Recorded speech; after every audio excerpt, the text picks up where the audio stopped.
my final predictions.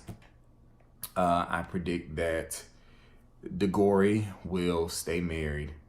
I predict that Jezebeth will choose to stay married even though they need to divorce. I do not predict that Mamber will stay together. And as far as Kairos is concerned, I think they'll probably choose to stay married even though they probably need to go ahead and separate. Iris, is all in it, but Keith is not. He doesn't appear to be in it the way he needs to be.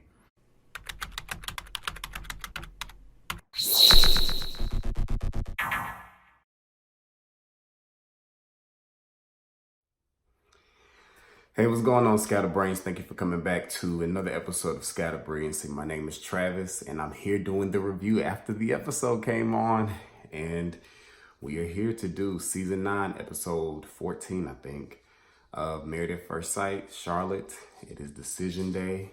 It's not much to talk about. So you saw what my predictions were last week. And for the most part, the things that I thought in my head, it is what it is. So we're going to quickly go through that, give our final thoughts. Of course, I don't know what the reunion episode is supposed to look like because they didn't show us a preview, and I'm not watching Married to Old Men tonight to find out what's supposed to happen next week. But so we can first start off with the first prediction I had was correct. DeGory said yes. The next couple that it's not much to talk about. We knew what their issues were. We all pretty much felt like DeGory was doing the best out of everyone. So they chose to stay married. Somebody posted on Twitter. There was a guy who reached out to me. He wanted to interview me about these reviews that I do. And for some reason, I looked at the hashtag right before the show came on, and I saw that he had taken a picture with them on the South Side today. So that pretty much had let me know that they were still together. But so yeah, great for DeGory. Hopefully things are still going well for them. Kairos was next, and what I thought was going to happen and should have happened is what happened. So Iris decided that she wanted to stay married, but Keith said that he did not. And I was only shocked because he actually said it. Like, that was what I knew Keith, well, not that I knew, but I just had a strong feeling Keith really did not want to continue in this marriage. And I think he was doing all he could to not necessarily put on for the camera, but to not embarrass Iris to a certain degree. I don't know if I'm making sense, but I didn't think that he really wanted this with Iris. I don't think it had anything to do with, well, it clearly has to do with Iris as a person, but I think it was that maturity level, and not even sexual maturity, just I think Iris had a certain lack of maturity just as a whole that I think affected Keith a lot. But the notes that I wrote down was that he said that he felt that they were in different places. He said that she was an amazing woman, but she was not the woman for him. And I can respect everything Keith said. There would have been no easy way to do this because they're on a television show, and you have to make this decision at some point or another. So there was no real easy way to do this. He could have at the recommitment day said, I'm not sure, but I'm going to keep trying. But I think Keith is the kind of man who wants to see things through to the end and wants to keep his word. But I think that once he knew this process was over, he was like, I'm not going to continue to go in this because it's not working the way that I needed to. So what I thought was interesting was that, general comment, the editing on this episode was a little irritating. They edited this episode so heavy, it started getting on my nerves by the time we got to Jezebeth. Like, the editors were doing the most. It's like somebody got Final Cut Pro and they were like, oh my gosh, do y'all see these effects? Let's try them out, because the editing was doing way too much on this episode. And I'll talk about some of it later when we get to Jezebeth, because the bulk of it was during them. But so what I'm about to say, I don't know if it was due to editing, but they were showing Pastor Cal like rolling his eyes while Keith was talking, as if to make us believe that Pastor Cal thought what he was saying was like some BS or something. And the other doctors were crying and stuff. But that was just some of the notes that I put down. So moving on to Mamber. They had asked him what they thought the best part of this whole marriage was. And for him, he said the best part was not being alone. And for her, she said it was watching NBA games together. So we get some additional information that we have not gotten during the show, and that is that Amber tells us that her teacher friends have been giving her information about Matt, you know, showing her, I think she said they had been showing her like screenshots and messages he had been sending to girls and whether they had seen him out with the girl and all that kind of stuff. Now, we never knew any of this during the season, but, you know, she told this all to the doctors and they all seemed somewhat surprised. And Matt had the audacity to say he thought they were just friends and he was holding out for hope. And at that point, I was just like, why are you even still here? Like, how is it you thought y'all were friends? There was a whole wedding that took place. There was an exchange of vows, an exchange of rings. And you thought y'all were just friends, so that meant you could just go out and do whatever you wanted to. Bottom line, Matt got what he wanted out of this show. And no one can convince me otherwise. He got exactly what he wanted out of this show, and he's going to end up getting more than what he wanted out of this show. Matt wanted exposure. Matt wanted to be on TV. Matt, I'm not saying it's because he's a basketball player and basketball players have a reputation, but Matt took this opportunity to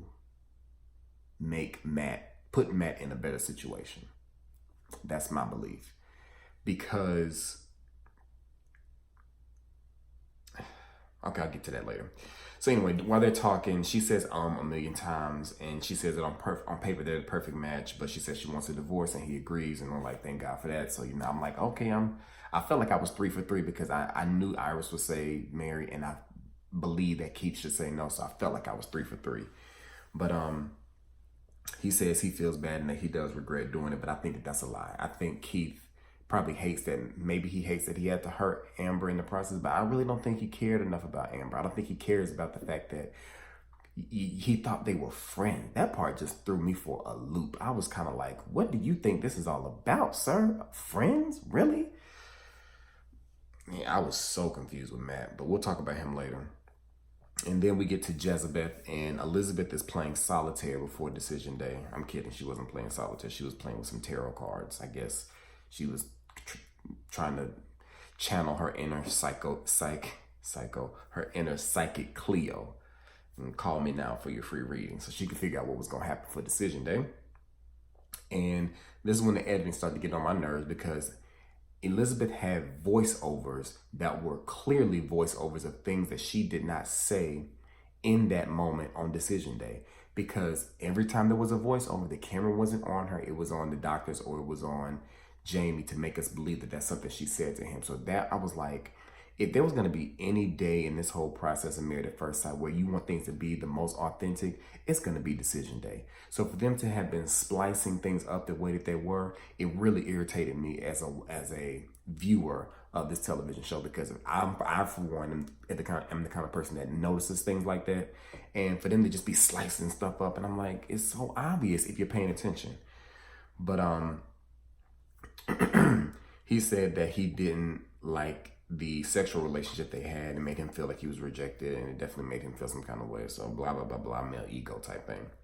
But it was very dramatic leading up to her answer, and it was really bad editing because they hit like 4 different shots all at one time. It was like dun, dun, dun. Like, it was just crazy. And I was just like, why are you doing all of this? Just tell us what she's gonna do. And she said that she wanted to stay married, and then he eventually says he wanted to stay married too. But the thing that pissed me off with him regarding editing was that they were splicing between time within their meeting. So for example, and I don't know if any of y'all noticed this, when Jamie first started off during the decision day meeting, Jamie was sitting facing the doctors. That's who he was facing. Then as it was time for them to make their decision, he had a leg up in the chair and he was facing Elizabeth. But in that footage that they're showing us of him talking about all the bad things that's going on, he's doing this. He's talking one way in one clip, and then he's back to this in the next clip, and then he's back to this in the next clip, and then he's going to this. And I'm just like, y'all are taking things Jamie said earlier in this meeting and trying to make it seem like he's saying all of this to Elizabeth, and they're throwing in her reactions of how she's saying he's making her nervous or whatever it was she said. So at that point, I was just like, this editing is really like starting to get on my nerves, because this is not feeling authentic. Okay, so let me get off my soapbox and keep going. So anyway, they stay together, and as I predicted, they stay together even though they shouldn't. So then, I don't know if this is what all the other seasons have done, because I don't remember any other seasons doing this, and I don't know if they did it last season because I didn't watch, but they all meet up. So I'm thinking, oh, okay, it's just going to be DeGory and Jezebeth because they're the only two couples that are still together. But no, everybody's going to meet up, and I'm like, oh, this is going to be interesting. I'm like, okay, producers, that's a nice idea. Let's see where this goes. So this is probably going to be play for play. So this is how it happens. So DeGory and Jezebeth get there first. Amber gets there next, and she says that she'll miss him. And I'm like, he was barely there. So what are you missing? What are you missing? He wasn't really there. And she debriefs the girls being Deanna and Beth, because Iris isn't there yet. She debriefs them on, what had been happening, the things that the teacher friends have been saying, and all of that. And something else I noted was that they bleeped out Jesus. I didn't understand why you can't say Jesus on Lifetime. But maybe it was how she was using it, but they bleeped out Jesus, and that kind of made me feel a kind of way. But anyway, so then Iris comes out, but she still has her ring on, which I didn't understand. But she may be one of those kind of people of the mindset that until I get the divorce papers that I am still married. So, I can respect that. And they ask her, so what's up with you and Keith? And she says, ask Keith. And for me, if I was in their shoes, I'd be like, oh, they must not be together no more. So then Matt gets there, and then Keith gets there, and then now it's time for everybody to address Matt and everything that's happened. Amber's just trying to talk to him about how she felt, and she was probably she was probably pushed by producers to try to have this conversation. But Matt is over it. Matt got what he wanted. Matt got the exposure that he felt like he needed. Matt has girls on call, ready to bust it wide open for a goon. He is not caring about Amber's feelings at this point.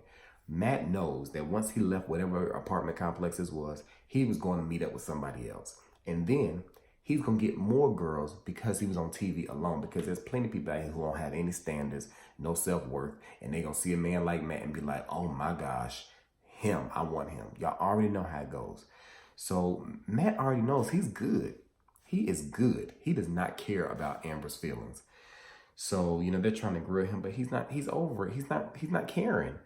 And he shrugs, says the chapter is closed. Beth tries to grill him, but he gives that whole they were married, but he thought they were friends, and which is the stupidest thing, but we're not going to go back down that road. So he says he's already moved on, and he just gets up and leaves. So then they turn their attention to Keith and Iris. Somebody asked about, is there hope for the future? And Keith said he wouldn't count it out because, he felt like they did have chemistry and that they had a lot of things in common. And then we see a solo interview with Iris saying that him coming back, if he came back, he would need to improve on the things she needs him to improve on. And I was kind of like, me and Carmen were like, well, what was it that he needed to improve on? Because there wasn't any information that we had been given during the course of the show about what issues had Keith had. All we knew was that Pristine wasn't doing whatever it was she needed to do. So I'm interested to see what's going to happen on the reunion. I wanted to see the preview for the reunion, so I'll probably go look it up to see exactly what happens. But I thank y'all again for watching my reviews. I am sick right now. So I started to do the parody, but I can't do the voices the way that I've been playing around with the voices. So, if I ever get around to it, maybe I'll do it after I come out of all of this. But, this cold has been kind of kicking my butt these past couple of days. But I knew I needed to get this review up now. So, again, I thank y'all for watching my reviews. Make sure you comment and rate, subscribe if you haven't, share if you feel like it, and tap the bell because I still don't know what it does. And I will be talking to you all very soon. I'm going to sleep. Peace.